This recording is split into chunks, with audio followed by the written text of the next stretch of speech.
Bonjour tout le monde, j'espère que vous allez bien. Je prends le temps aujourd'hui de m'adresser à vous à l'approche du mois de septembre. Pour plusieurs, cette période de l'année est synonyme de nouveau départ. C'est le retour à l'école pour les enfants ou pour les adultes. C'est le retour au travail après les vacances, après l'été. C'est la continuité de certains projets. Pour plusieurs personnes, ça peut être synonyme de stress, de préoccupation. Pour d'autres, ça peut aussi signifier de l'excitation face à la nouveauté.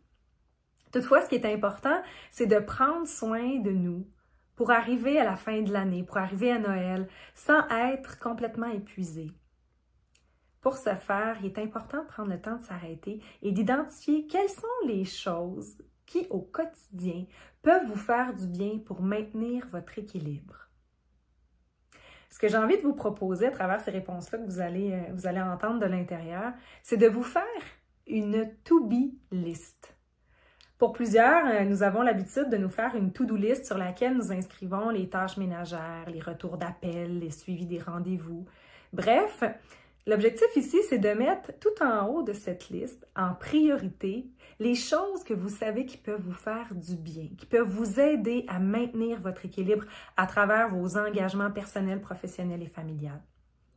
Par exemple, on pourrait y inscrire méditer quelques minutes, aller prendre une marche, avancer dans le livre que j'ai commencé il y a quelques semaines, faire quelques minutes de Duolingo pour continuer à apprendre la langue dans laquelle je me suis investie, passer un moment de qualité avec un de mes enfants, passer aussi un moment de qualité avec mon partenaire, prendre le temps de se faire un souper à deux, ou encore téléphoner un ou une amie pour prendre de ses nouvelles et rire un bon coup.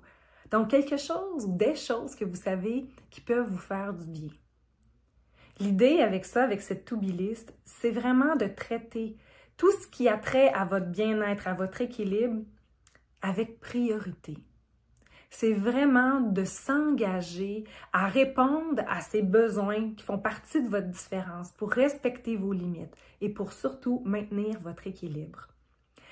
Après, on peut y inscrire les tâches ménagères, les suivis qu'il y a à faire, mais c'est une façon pour ne pas s'oublier. Vous allez voir, vous allez arriver à la fin de la semaine, à la fin du mois, à la fin de l'année, avec de la fierté et de la satisfaction de vous avoir priorisé, de vous avoir choisi. Et vous allez pouvoir goûter à la satisfaction de maintenir un équilibre à travers vos différents engagements. C'est lorsque j'ai suivi une formation en Mindfulness-Based Stress Reduction avec Alain Gaumont, qui en fait est la méditation pleine conscience pour réduire le stress, qui nous a donné ce moyen, qui nous a proposé cet outil-là. Et dès lors, j'ai commencé à le mettre en application dans ma vie et je touche à une telle satisfaction lorsque j'ai accompli une de ces tâches personnelles et que je prends mon marqueur jaune et que je le souligne en gros pour dire « ça y est, je l'ai fait ». Vraiment, ça amène de la fierté, ça amène de la satisfaction. Alors, je vous encourage à essayer ce moyen-là et voir comment ça fonctionne pour vous. Et vous m'en donnerez des nouvelles si vous en avez envie. Donc, je vous souhaite de passer une très belle rentrée, de ne pas oublier de vous prioriser pour maintenir votre équilibre.